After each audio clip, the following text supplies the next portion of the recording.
Hello, teachers, parents, and educational leaders, and welcome to this episode of Breaking Down the B.E.S.T. Now, during this episode, you will get a peek into the members-only area where I have tons of resources to help you make math fun, make it click, and make it stick. There should be a link somewhere around this video where you can learn more. All right, now that we got that out of the way, let's get to it, and let's break down the standard.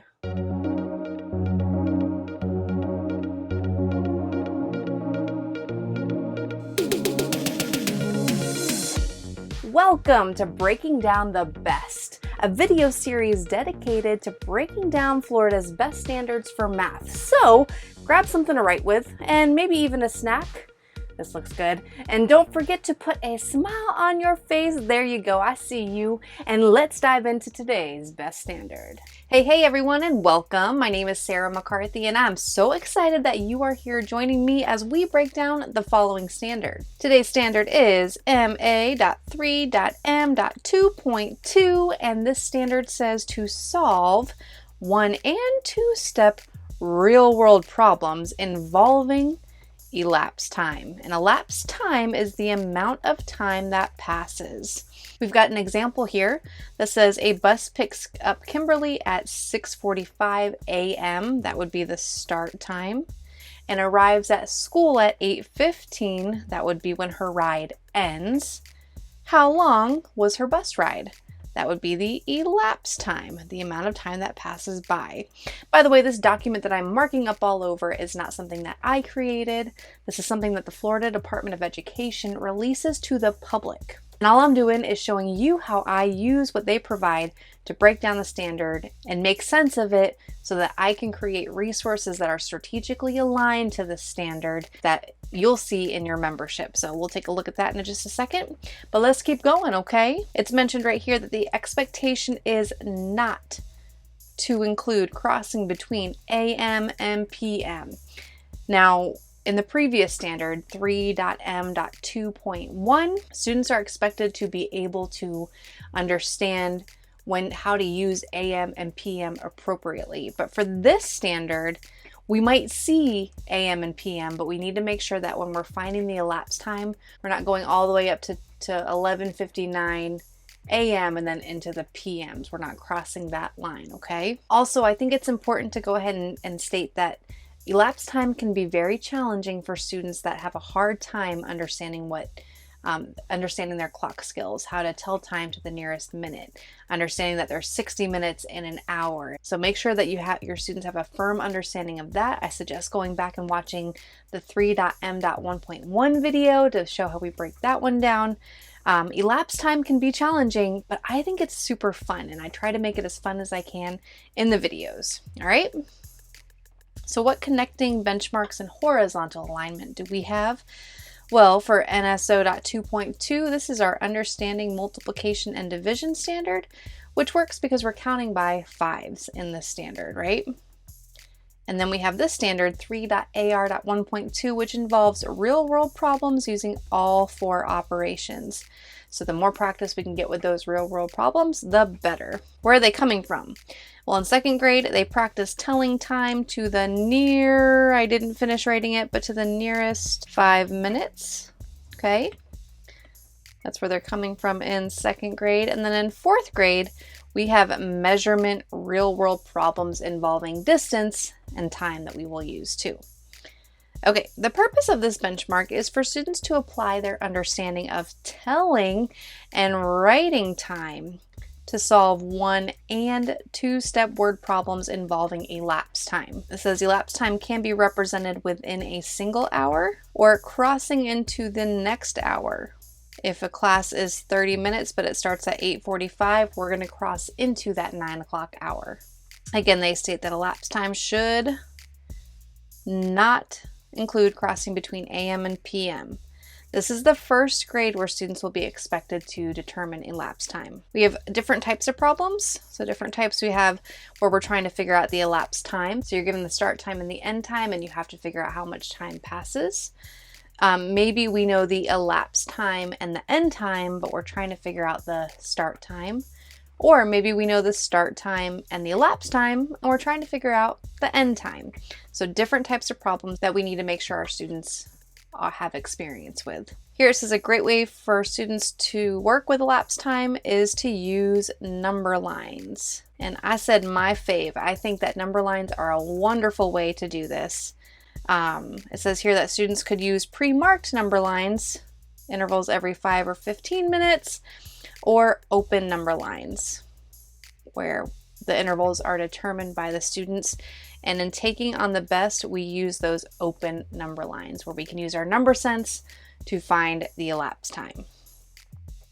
But to also make sure that we're calculating it flexibly, so students should be able to compare their open number line strategies with another and then make connections between them during classroom discussions.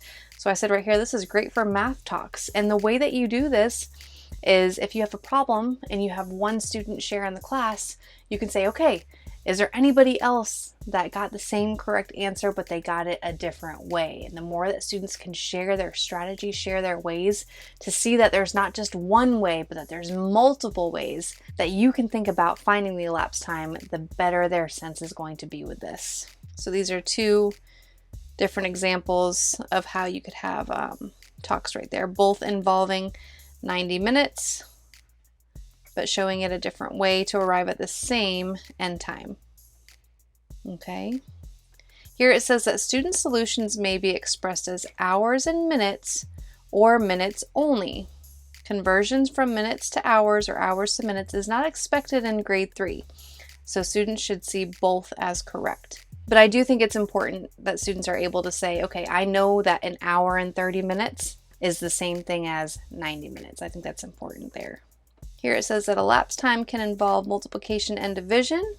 For example, if Petra starts running laps at 9:55 and runs 6 laps at 2 minutes per lap, what time does she finish? So you can see there, that's an example of a two-step problem.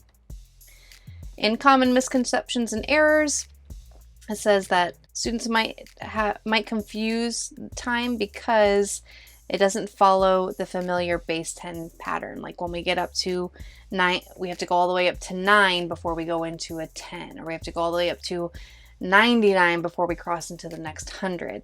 That's the base 10. But in minutes and in hours, obviously students need to understand that we're going around the clock, and that clock takes 60 minutes to get to the next hour. So when we get to 59, the next minute represents that new hour. So it's a different kind of, it's not base 10 pattern, so that can trip them up a little bit. Okay, in this one, we're given the start time and the end time. We're trying to figure out how many minutes were spent at recess, so we're finding the elapsed time. And this would be an example, same thing, finding the elapsed time. Whereas this one, we know the elapsed time, we know the start time, but we're trying to figure out the end time. Okay, so they definitely need to have exposure to all types there. All right, so that's it for breaking down the standard. We know we're talking about elapsed time, so now let's go into your membership and see what you have access to. So this is the website, the homepage. Click on Members Enter here. Click Taking on the B.E.S.T, third grade, measurement 3.M.2.2, and we are open to the bronze resources that everybody has. If you're a bronze, silver, or gold member, you have access to these resources.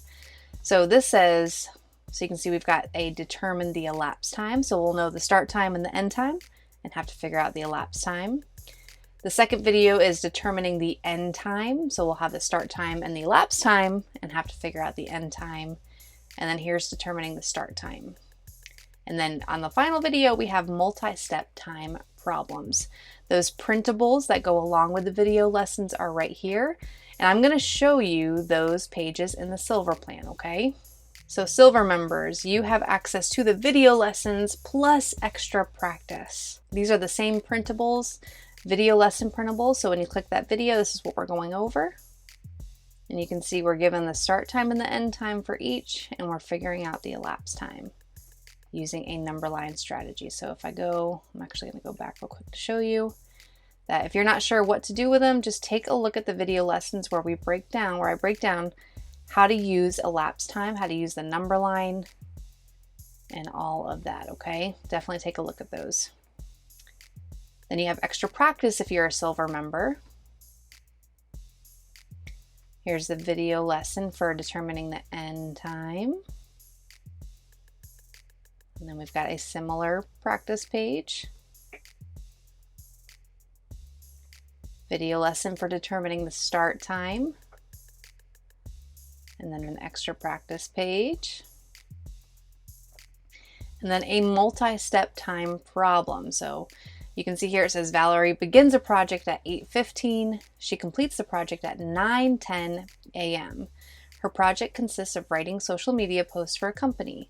If she completes a social media post every 5 minutes, how many social media posts does she write? So here we're figuring out the elapsed time and then using that to divide it into every 5 minutes she's completing a post. So there's where our two-step problem comes into play. Got some more problems there. Another extra practice page. And then you have a math mission, which is like a math task. So there's different parts. For this one, we have that Marie is training for a 5K race.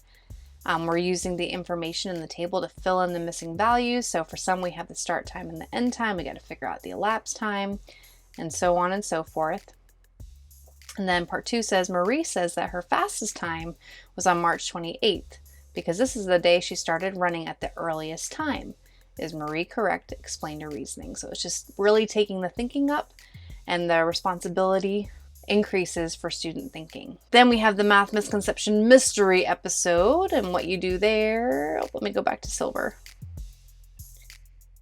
So silver members, you just click this video and I walk you through the whole thing. So students will solve this problem either independently or with a group, and then they will watch as 4 other characters solve that same problem. And these characters are just me dressed up in silly costumes with silly accents, having some fun. 3 of the characters will make a mistake that students commonly make, and only 1 character will solve it correctly. So it's a lot of fun, and it really promotes an amazing discussion with your students. Once they determine who the most reasonable answer belongs to, they'll fill out the detective report and also help the others out. What did the characters do that were correct? What was their error? And what do they need to understand for next time? Okay, and then if you're a gold member, you have access to even more. So let's click on that. You can go back to your bronze video lessons or your silver extra practice and printables right there. But if you are a gold member, you also have access to Breaking Down the B.E.S.T, which is this video. It's right here, ad-free with all of your other resources. Now, you will find these videos on YouTube as well, but they do have ads in them, which is fine. Perk of being a gold member is that they're right there for you without all the ads. You also get a mini assessment that's aligned to the standard with a variety of question types. So you can see there, we've got multi-select and explaining your thinking. These mini assessments are usually 4 to 5 questions long, and you might be thinking, well, my county provides our mini assessments. You can use these as extra practice then. It doesn't even say mini assessment, it just says show what you know. So however you want to use those, go for it. You got your answer key right there. And most people select the gold package because it contains McCarthy Math 155, which is a daily math intervention aligned to the Common Core standards. This is what we used in Florida before when we had the Common Core standards. Obviously, it doesn't align specifically with the B.E.S.T standards, but there's so much. The 155 stands for 155 video lessons for each grade, has that amount. So for 3rd grade, if you go down to the time unit, there's 16 video lessons on time, including elapsed time. So I'll just scroll so you can see. Practice telling time, elapsed time within the same hour, elapsed time that's not within the same hour. It's just really practice after practice after practice to help students build their confidence muscles to get it. And this one actually goes really nicely with the standard that we have now. So lots of practice there for you with the gold membership. Okay? All right, I think that is it for breaking down this standard with elapsed time. I hope it makes sense for you now. I hope that you're able to understand what students will be expected to do with this standard in action, and that you have resources at your fingertips that are specifically aligned to the standard that we went over today. So with that, I want to thank you for joining me. Thank you for being the leader that you are. Thanks for inviting me into your educational space, and I will see you on the next video lesson, all right? Bye. Okay, so I know that I just said goodbye for now, but I'm gonna ask you to do one more thing, okay? If you enjoyed this episode, please consider sharing it with your teacher friends or other leaders in education. That's how I get to continue doing what I love to do, which of course is supporting you all to the best of my ability. All right, for real now. Bye.